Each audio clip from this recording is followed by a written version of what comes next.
మెదక్ జిల్లా చిన్నశంకరంపేట మండలం ఈరోజు మండల కేంద్రంలో స్థానిక ఎమ్మెల్యే పద్మాదేవేందర్ రెడ్డి నాయకత్వంలో మంత్రి హరీష్ రావు గారి సమక్షంలో వివిధ పార్టీలకు సంబంధించిన సర్పంచులు కార్యకర్తలు అధిక సంఖ్యలో టీఆర్ఎస్ పార్టీలో చేరారు. అనంతరం స్థానిక బస్టాండ్ నుండి గెస్ట్ హౌస్ వరకు ర్యాలీగా బయలుదేరి రైతు వేదిక భవనాన్ని ప్రారంభించారు. అనంతరం కార్యకర్తలను ఉద్దేశించి మండల ప్రజలను ఉద్దేశించి స్థానిక ఎమ్మెల్యే పద్మాదేవేందర్ రెడ్డి మాట్లాడారు.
నీళ్ళు ఇవ్వాలని చెప్పేసి మరి దాదాపు 19,000 ఎకరాలకు కాళేశ్వరం ప్రాజెక్టు ద్వారా ఈ మండలానికి నీళ్లు రాబోతా ఉన్నాయి. కాళేశ్వరం ప్రాజెక్టు తొందరగా పూర్తి చేసుకోవాలని గౌరవ ముఖ్యమంత్రి గారి ఆలోచన. కానీ ఒక సంవత్సరం మనకు కరోనా రావడం వల్ల లేట్ అయింది. కరోనా వల్ల ఆర్థిక ఆదాయం తగ్గడం వల్ల కొన్ని అనుకున్న కార్యక్రమాలు చేసుకోలేకపోయినాం. మరి ఇప్పుడిప్పుడే కోరుకుంటున్నాం కాబట్టి తప్పకుండా భవిష్యత్తులో తొందరలోనే గౌరవ మంత్రి గారి సహాయ సహకారాలతో కేసీఆర్ గారి ఆశీస్సులతో ఈ మండలంలో మరి పంటకు సాగునీరు కూడా నీళ్ళు ఇచ్చే విధంగా ఇప్పటికే కరెంట్ ఇచ్చుకుంటా ఉన్నాం, రైతు బంధు ఇచ్చుకుంటున్నాం, రైతు బీమా ఇస్తున్నాం. మరి పంటకు కూడా కాలువల ద్వారా నీళ్ళు ఇచ్చినట్టయితే మరి మంచి జరుగుతుంది. రైతులు కూడా పంటలు సకాలంలో మంచిగా పండించుకోగలుగుతారు. మరి వర్షానికి ఎదురు చూడకుండా మరి పంటలు పండుతాయి. ఏసరి పంట కూడా మరి పండబోతా ఉంది కాబట్టి అందరూ కూడా రైతులందరూ ఒక వేదిక ద్వారా ఇక్కడ అందరూ సహితం కావాలని కోరుకుంటూ మక్కజల్లలు విడిగా పెన్షన్ కూడా అడిగితే కొంతమంది మిగిలిపోయారని తప్పకుండా వాళ్ళకు కూడా భవిష్యత్తులో విడిగా పెన్షన్లు కూడా అందరికీ కూడా ఇప్పిస్తాం. ఎవరు ఎక్కడ ఇబ్బంది పడదు, అది గౌరవ ముఖ్యమంత్రి గారి ఆలోచన, మంత్రి గారి ఆలోచన కాబట్టి తప్పకుండా మీ అందరికీ తప్పకుండా సహాయ సహకారాలు అందిస్తామని చెప్పి తెలియజేసుకుంటూ ఇప్పుడు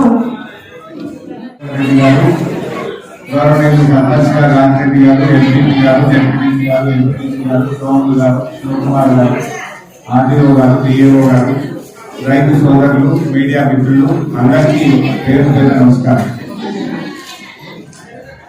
మెదక్ నియోజకవర్గంలో మొట్టమొదటి రైతు వేదిక ఈరోజు శంకరంపేటలో ప్రారంభించుకోవడం చాలా సంతోషం.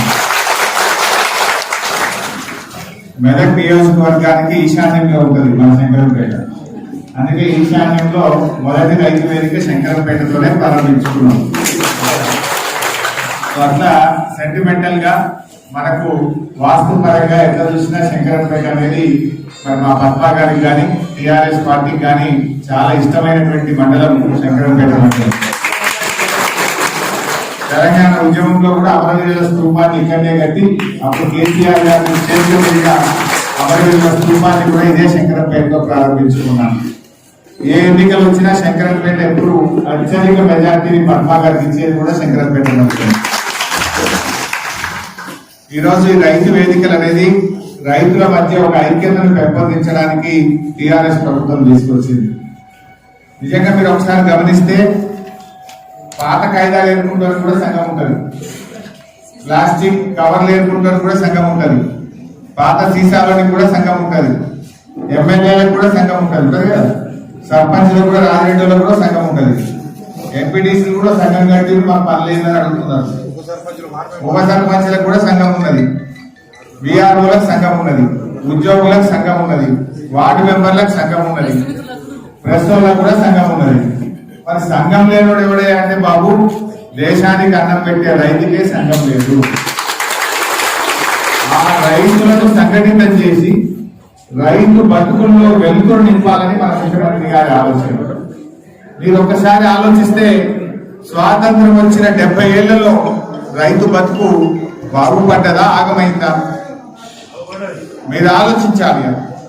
ఆనాడు చూస్తే గత ఉమ్మడి రాష్ట్రంలో, ఆంధ్ర రాష్ట్రంలో రైతు చనిపోతే కనీసం పరామర్శ కూడా లేకపోతుండే, ఒక పైసా కూడా సాయం చేయలే గత ప్రభుత్వాలు. కానీ ఈరోజు మన ముఖ్యమంత్రి కేసీఆర్ గారు ప్రతి రైతుకు 5 లక్షల రూపాయల బీమాను తీసుకొచ్చింది టీఆర్ఎస్ ప్రభుత్వం. ఒక మన మెదక్ జిల్లాలో 94 కోట్ల రూపాయలు 1888 మంది రైతులకు బీమా కింద సహాయం చేయడం జరిగింది. అదేవిధంగా ఈరోజు రైతు బంధు పైసలు మన వానకాలం వచ్చినాయి, ఇప్పుడు యాసంగిలో కూడా 190 కోట్ల రూపాయలు మన మెదక్ జిల్లాలో రైతు బంధు డబ్బులు వచ్చినాయి. రాష్ట్ర వ్యాప్తంగా 200 కోట్ల రూపాయలు రైతుల కోసం రైతు బంధు పథకం కింద ఇచ్చాం. సో ఇంకా మీరు చూసినట్టయితే నిజంగా రైతులకు మేలు చేయాలని టీఆర్ఎస్ ప్రభుత్వం అనేక కార్యక్రమాలు తీసుకొస్తూ వస్తుంది. మరి ఈరోజు శంకరంపేటలో 2 గ్రామాల్లో డబుల్ బెడ్రూమ్ ఇళ్ల ప్రారంభోత్సవం చేసుకుంటున్నాం. త్వరలోనే వచ్చే ఏప్రిల్ నుంచి కొత్త ఆర్థిక సంవత్సరంలో స్వంత జాగలో ఇల్లు కట్టుకున్న వాళ్ళకు కూడా డబ్బులు ఇచ్చి డబుల్ బెడ్రూమ్ నిర్మాణం కూడా ప్రారంభం చేస్తాం. ఈరోజు టీఆర్ఎస్ ప్రభుత్వం అభివృద్ధి, సంక్షేమం రెండు కళ్ళలాగా ముందు తీసుకొని పోతాము. మన శంకరంపేటకు త్వరలోనే కాళేశ్వరం నీళ్లు కూడా తీసుకొచ్చి మన చెరువులను, కుంటలని నింపుకుంటాం. కాలువల ద్వారా మీ పొలాలకు నీళ్లు పారించే కార్యక్రమం కూడా జరుగుతుంది. దగ్గర పడ్డది పనులు ఇవాళ కూడా రివ్యూ పెట్టుకున్నాం. కొద్దిపాటి ల్యాండ్ ఎక్విజిషన్ అయిపోతే మన శంకరంపేటకు కూడా కాళేశ్వరం నీళ్లు వస్తాయి. అంటే కాలంతో నిమిత్తం లేకుండా కాళేశ్వరం నీళ్లతో మన శంకరంపేటలో 2 పంటలు పండించుకునే రోజులు కూడా దగ్గరలోనే ఉన్నాయి. ఆ దేవుని దయ ఉంటే ఈ యాసంగి పంట చివరికల్లా కాళేశ్వరం నీళ్లు తీసుకొస్తాం. ఈ సంవత్సరమే యాసంగి చివరికల్లా లాస్ట్ 1-2 తల్లకు నీళ్లు తీసుకుపోతాయి. అప్పటి వరకు కాళేశ్వరం నీళ్లు తెచ్చి ఈ ప్రాంత రైతులకు సాగునీరు కూడా అందించుకుంటామని చెప్పి కూడా మనం చూస్తాము. ఈ రోజు రైతుల కోసం మన ముఖ్యమంత్రి గారు ప్రతి మండలానికి ఒక గోడౌన్ పెట్టారు. దేశంలో ఎక్కడ లేని విధంగా రైతు వేదికలు ఏర్పాటు చేసుకున్నాం. మీరు గమనిస్తే మన రాష్ట్ర బడ్జెట్ లో 3వ వంతు రైతుల మీదనే ఖర్చు పెడతా ఉన్నాం. ఉచిత కరెంటు కోసం ఏడాదికి 12,000 కోట్లు ఖర్చు పెడతా ఉన్నాం. రైతు బంధు మీద 15,000 కోట్ల రూపాయలు ఖర్చు పెడతా ఉన్నాం. రైతు బీమా మీద 1,300 కోట్ల రూపాయలు ఖర్చు పెడతా ఉన్నాం. ఈ రకంగా చూసుకుంటూ పోతే అనేక కార్యక్రమాలు, డ్రిప్ ఇరిగేషన్ కానీ, స్ప్రింక్లర్ 6,000 కోట్లు బడ్జెట్ లో పెట్టి రైతుల రుణమాఫీ కూడా ప్రతి సంవత్సరం చేయాలని చెప్పి ప్రభుత్వం నిర్ణయం తీసుకున్నది. త్వరలోనే రుణమాఫీ కూడా డబ్బులు విడుదల చేసి, మరి ఎందుకంటే కరోనా రావడం వల్ల ఈ సంవత్సరం, ఈ ఆర్థిక సంవత్సరంలో కొంతవరకు చేయలేకపోయినాం. కానీ వచ్చే ఆర్థిక సంవత్సరం నుంచి మళ్ళీ ఎప్పటిలాగా రుణమాఫీ డబ్బులు కూడా ఇచ్చిన మాట ప్రకారంగా ప్రతి రైతు కూడా రుణమాఫీని కూడా అమలు చేస్తుంది టీఆర్ఎస్ ప్రభుత్వం అని చెప్పి కొంత ఆలస్యమైంది. కరోనా వచ్చి చాలా దెబ్బ తగ్గింది, మీ అందరికి కూడా తెలుసు. ప్రభుత్వ ఆదాయం దాదాపు 40,000 కోట్లు తగ్గింది ఈ ఆర్థిక సంవత్సరంలో. మనం 1,82,000 కోట్ల బడ్జెట్ పెట్టుకుంటే 1,40,000 కూడా రీచ్ అయ్యలేదు. ఒక 40,000 కోట్లు దాదాపు లోటు బడ్జెట్ అయింది. అయినా కూడా మీరు గమనిస్తే రైతు బంధు పైసలు ఆపలే, ఉచిత కరెంట్ ఆపలే, కళ్యాణ లక్ష్మి ఆగలే, ఆసరా పెన్షన్ ఆగలే, పేదల సంక్షేమ కార్యక్రమాలు ఇక్కడ కూడా ఆపుకోలేదు. మనం ఇంకా ముందుకు పోదాం. ఇవాళ మన ముఖ్యమంత్రి కేసీఆర్ అభివృద్ధిలో, సంక్షేమంలో ఇవాళ దేశానికి ఆదర్శంగా ఉండదు. మన రైతు సోదరులు కూడా పామాయిల్ తోటల పెంపకానికి, పట్టుపురుగు తోటల పెంపకానికి ప్రభుత్వం తరఫున పెద్ద ఎత్తున సబ్సిడీలు ఇస్తా ఉన్నాం. మా వ్యవసాయ శాఖ అధికారులు కూడా మన ప్రాంతంలో కూడా రైతులు మరి పామాయిల్ కానీ, పట్టుపురుగులు కానీ, కొంత కమర్షియల్ క్రాప్స్ వేసి మంచి అధిక ఆదాయం వచ్చేటట్టు చూసుకోవాలి. ఇవాళ పామాయిల్, పట్టుపురుగు తోటలు పెడుతున్న రైతులకు ప్రభుత్వం నుంచి సబ్సిడీ డబ్బులు కూడా వస్తాయి. డ్రిప్ ఇరిగేషన్ కానీ, షెడ్ల కోసం కానీ, ఉపాధి హామీ నిధుల నుంచి కానీ ప్రభుత్వం నుంచి పెద్ద ఎత్తున సబ్సిడీ కూడా అందుబాటులో ఉంది కనుక మరి మన రైతులందరూ కూడా ఈ అవకాశాలను వినియోగించుకోవాలి. ఇలా కల్లాలు కడుతున్నాం. 600 కోట్ల రూపాయలతోని 1,00,000 కల్లాలు కడుతుంది మన టీఆర్ఎస్ ప్రభుత్వం. ఇంతకుముందు మనం వడ్లు కానీ మక్కలు కానీ రోడ్ల మీద ఎండబోసుకుంటే రైతులకు బాగా ఇబ్బంది వచ్చేది. మొన్న శాంక్షన్ ఇచ్చినాం. ఇంకా కూడా ఎవరికైనా రైతులకు కావాలంటే మళ్ళీ కూడా కల్లాలు ఇవ్వడానికి ప్రభుత్వం సిద్ధంగా ఉన్నది. మీ పొలం కళ్ళం కట్టుకుంటే రైతులు మరి రేపు ఆరబోసుకోవడానికి మీకే లాభం అవుతుంది. ఆరబోసుకోవడానికి అవకాశం లేక రోడ్ల మీద పోస్తే యాక్సిడెంట్లు అవుతా ఉన్నాయి. తొందరపడి అమ్ముకుంటే తక్కువ ధర వస్తా ఉంది. బాగా ఆరబోసిన ధాన్యాన్ని 4 రోజులు ఆపుకుంటే రైతుకు మంచి ధర వస్తుంది. మనం మీరు చూసినారు సన్న రకం వడ్లు మనం అమ్మగానే ఇప్పుడు ధర పెరిగింది. ఇప్పుడు ఫుల్ డిమాండ్ వచ్చింది. కొద్దిగా ఆపుకోగలిగితే రైతులకు డెఫినెట్ గా ఇంకా ఎక్కువ లాభం జరిగేటువంటి అవకాశం ఉంటుంది. సో ఇవన్నీ కూడా బాగా ఉపయోగించుకోవాలని కోరుకుంటూ మన శంకరంపేట గ్రామ అభివృద్ధికి కూడా ఈ మండల అభివృద్ధికి కూడా అన్ని రకాలుగా ప్రయత్నం చేద్దాం. ఇప్పుడే పద్మాగారు ఏమన్నారంటే మా రోడ్డు మీద ఒక మంచి మార్కెట్ కావాలి. ఇక్కడ వేస్ట్ సైడ్ మార్కెట్ 2 ప్లాన్లు కట్టినటువంటిది శంకరంపేటలో కూడా ఒక మంచి మార్కెట్ ఒకటి కావాలన్నారు. తప్పకుండా శంకరంపేటకు త్వరలోనే ఒక మంచి మార్కెట్ మంజూరు చేస్తామని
पाकिस्तान